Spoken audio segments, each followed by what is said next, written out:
एक गरीबपुर नाम का एक गांव था। उस गांव में एक शेखर नाम का एक व्यक्ति रहता था जो बहुत ही गरीब किसान था। उसके पास एक गाय थी जिससे वह दूध बेचकर अपना गुजारा किया करता था। वह गाय का बहुत ही ख्याल रखता था। उसकी गाय का नाम गौरी था।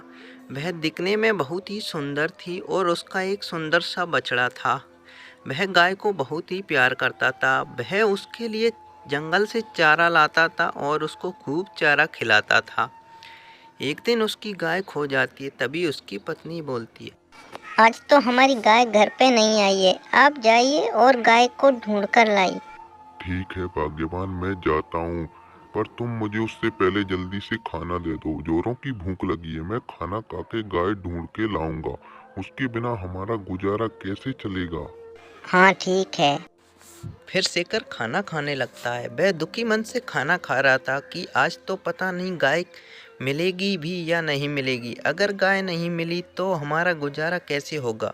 उसी के दूध से तो हमारा घर का खर्चा चल रहा था। अजी सुनती हो, मेरा लाठी ला दो। मैं गाय को ढूंढने के लिए जा रहा हूँ जंगल में।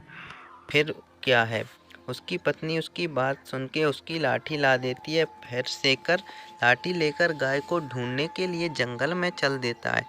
वह चलते चलते बहुत ही घने दूर आ जाता है, लेकिन गाय का कुछ पता नहीं चलता। वह चलते चलते जंगल की ओर चला जा रहा था, लेकिन गाय कहीं भी नजर नहीं आई। अरे, गाय तो कहीं मिली नहीं। मैं तो बहुत दूर आ गया। अब क्या होगा। अब हमारा गुजारा कैसे चलेगा। फिर वह अपनी पत्नी से बोलता, सुनो, गाय तो नहीं मिली। अब हम क्या करेंगे। गाय तो पता नहीं कहाँ चली गई है। फिर वह कहता है कि हम क्यों ना नारियल पानी बेचें। फिर वह एक नारियल पानी की बोरी भरकर घर ले आता है। उसके बाद वह बाजार में नारियल पानी का ठेला लगाता है। पहले दिन तो उसके ठेले पर कोई नहीं आता है, जिससे वह दुखी हो जाता है, लेकिन वह अपनी हिम्मत नहीं हारता है। वह फिर से अगले दिन भी ठेला लगाता है, लेकिन उसके ठेले पर कोई नहीं आता है। ऐसे ही दिन बीतते जाते हैं, लेकिन उसके ठेले पर कोई नहीं आता है। फिर अगले दिन वह फिर से ठेला लगाता है, लेकिन उस दिन उसका दिन अच्छा था। वह थोड़ी देर आके बैठता है कि उसके पास एक ग्राहक आ जाता है। वह ग्राहक कहता है, तुम्हारा नारियल पानी बहुत ही अच्छा है। फिर वह पैसे देता है और धीरे धीरे उसकी दुकान पर भीड़ पड़ने लगती है और उसके नारियल पानी गांव में फेमस हो जाते हैं।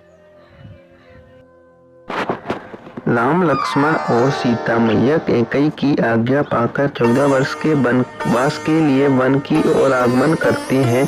चलते चलते वह बहुत घने जंगल में आ जाते हैं और अपने लिए आवास ढूंढने लगते हैं। तभी उनकी नज़र एक कुटिया पर पड़ती है और वह वहां रहने लगते हैं। एक दिन एक हिरण श्री राम को दिखता है और श्री राम उसका शिकार करने के लिए उसके पीछे पीछे चल देते हैं। ये रावण का बिछाया हुआ एक जाल था जिसमें श्री राम फंस जाते हैं और उस हिरण का पीछा करने के लिए उसके पीछे पीछे चल देते हैं। वह बहुत घने जंगल में आ जाते हैं। इधर सीता मैया चिंतित होने लगती है कि श्री राम अब तक नहीं आए और वह लक्ष्मण से कहती है कि तुम जाओ और अपने भाई को ढूंढ कर लाओ। तब लक्ष्मण मैया सीता की आज्ञा पाकर श्री राम को ढूंढने के लिए निकल पड़ते हैं और जाने से पहले एक रेखा खींचकर जाते हैं और कहते हैं कि भाभी, आप इस रेखा को पार मत करना, चाहे जो भी हो जाए। इस रेखा के अंदर आपको कोई भी कुछ नहीं कर सकता। यह सब देखकर रावण बहुत ही खुश हो जाता है और वह साधु का वेश बनाकर मैया सीता के द्वार पर पहुंच जाता है। आवाज सुनकर मैया सीता आती है और इतना देखकर वह रावण अपने असली रूप में आ जाता है और मैया सीता को उठाकर ले जाता है।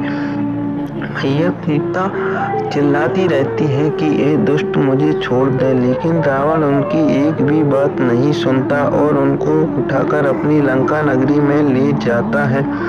उसके बाद श्री राम ने रावण को समझाया कि हे दुष्ट, तू अभी भी सीता को लौटा दे तो मैं तुझे क्षमा कर दूंगा। लेकिन रावण एक भी बात नहीं सुनता है, वह अपने घमंड में चूर रहता है और श्री राम को युद्ध के लिए ललकारता है। वह श्री राम को एक साधारण मनुष्य समझता है। उसके बाद श्री राम अपने चक्र से उसकी गर्दन को काट देते हैं, लेकिन वह फिर से जीवित हो जाता है। उसके बाद श्री राम अपना अस्त्र चला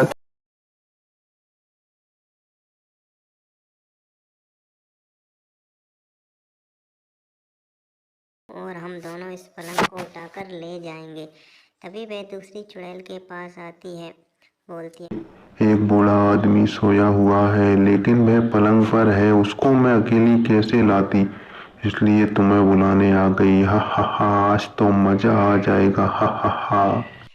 फिर वह दोनों चुड़ैल एक दूसरे को देखती हैं और उसको सारी बात समझ में आ जाती है। फिर वह गांव की तरफ चल देती हैं और मन में बहुत ही खुश हो जाती हैं कि आज तो हमारा भोजन बड़ा अच्छा रहेगा। और उसके बाद वह बूढ़े के पास पहुंच जाती हैं। वाह, कितनी आराम से सो रहा है ये बूढ़ा। हा हा हा हा। और उसे देखकर हंसने लगती हैं। उसके बाद वह उसकी खाट को उठाकर चलने लगती हैं और उसे जंगल में उठाकर ले जाती हैं और अपने स्थान पर ले जाके अब तो हमारे खाने का टाइम हो रहा है, तुम जल्दी से इस बूढ़े का खाना पका दो। जब तक आप वीडियो को लाइक कर दो, चैनल को सब्सक्राइब कर दो, बेल नोटिफिकेशन ऑल पर प्रेस कर दो।